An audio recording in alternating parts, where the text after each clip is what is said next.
Alright guys, your favorite instructor, Brian Plow, here on the homestead. I'm going to be laying out a few instructional videos for you.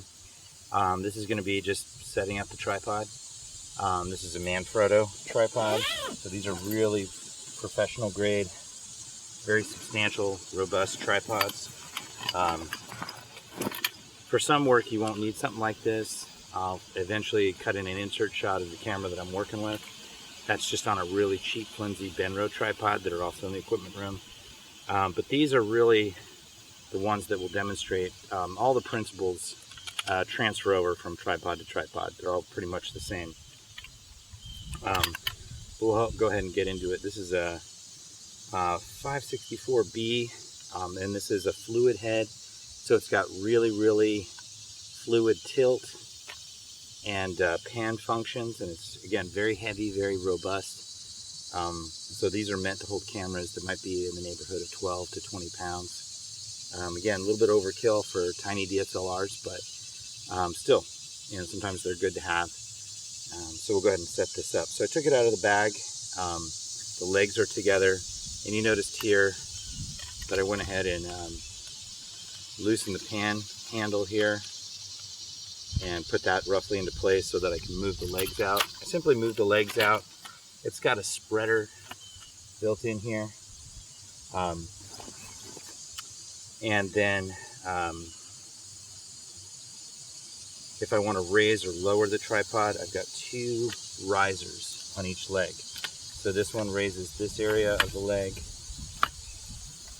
and this one raises this area of the leg. And so I'm going to keep it like this for now. This is going to be our shooting position for some stuff we got later today. But you can get this up pretty high. And then as well, this has a ball leveler.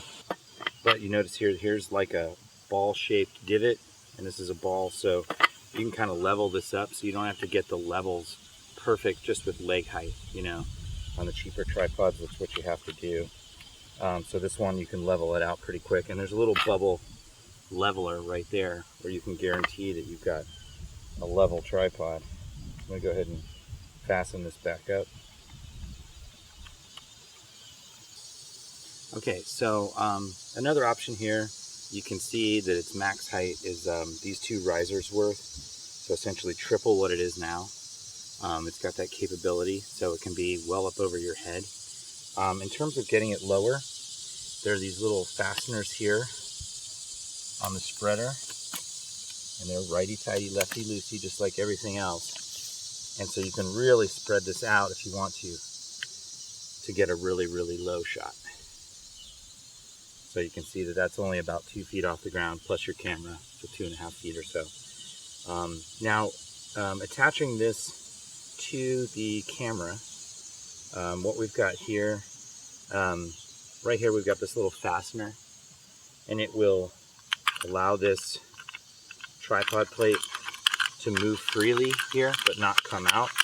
There's a little release button here.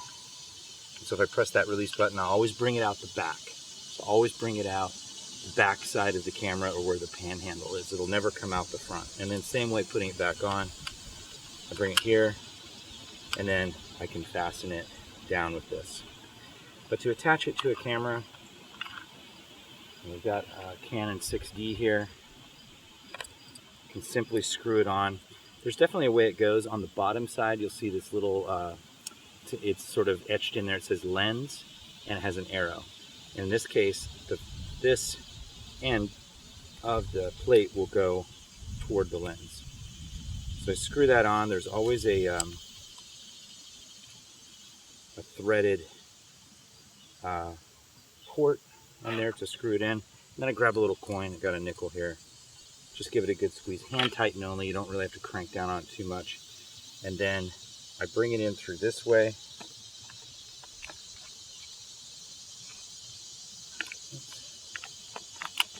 There we go. And then when I'm ready to fasten it in, I can tighten it in here, level it up, and then my camera is pretty much mounted on the tripod and ready to shoot.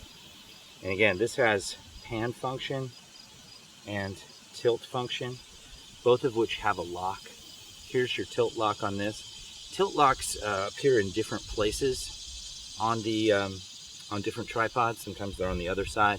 This one happens to be on this side. I don't necessarily like that, but it's the way it is. I typically like the tilt lock to be on my left side because I'm operating the pan handle with my right hand. You can also put this pan handle on the left side if you wanted to, incidentally. Never ever, when you have the tilt lock on, try to tilt it. So these are geared fluid heads in the internal mechanism here. And if you do that too many times, you'll wear the tripod down prematurely or even break it. And those are almost impossible to repair. At that point, you just need to buy a new tripod head. Same thing with actually, this particular tripod, again, one of Brian Plow's pet peeves is stuff that's missing or damaged. So you'll see that being a current motif that runs throughout these videos. This is where the fastener for the pan lock should be, and the little fastener is missing. That means somebody unscrewed that all the way until it came out and then lost it. There's absolutely no reason for that. All you have to do to loosen something is just loosen it a quarter turn, and you can move it freely and then tighten it. There is zero reason for you to completely unfasten a fastening screw anywhere on this tripod. So just let you know, I don't expect to see that in any one of you. And I know I won't, because you're responsible. This is your fluid drag here. So if you really want lots of friction in your tilt, then you really crank that down. And if you want it to be just kind of looser and free-forming here, you can do that. I usually kind of leave it somewhere in the middle. Not too tight, not too loose. You want a little bit of friction in order to make your pans and tilts kind of smooth. If not, any little movement in your fingers will translate into the movement of the camera. You want that to be a little bit of resistance, so you have to use your bigger muscles in order to pan and tilt, like your forearm or bicep. And when I pan or tilt, I really kind of get in there and kind of help guide the camera. So I won't just do this. I'll get in here and really try to use more of my larger muscles. You see my body moving, like my hips, my back, my shoulders, and not so much just like this, and certainly not just my fingers. As a rule of thumb in camera movement, the more that you can employ your big, more stable muscles in camera movement, the smoother your stuff's going to be. If you allow just fingers, hands, those smaller muscles, you'll see every little jerky movement translated into your image. Okay, in order to break this down, you just kind of do the inverse. We'll do it kind of quickly here. Maybe do a little time lapse.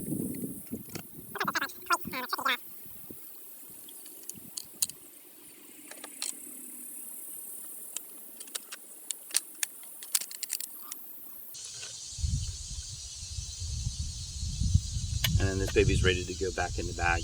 This bag is kind of a tight fit. There's not a whole lot of extra space. You really have to get the feet down into the bottom in order to do it. I always like putting the feet in the bottom of the bag. This has sort of a wider width to it in the top, which accommodates the head. And when I pick up a tripod bag, I always like to know that the head's on top. And so if I drop it on its feet, probably no problem. I don't want to drop it on its head because this is the most expensive and probably the most fragile part of the tripod. Although it is pretty robust, it can handle a few drops. All right, folks, go through that a few times once you get your hands on the gear so that it becomes second nature to you. And let's go ahead and move on.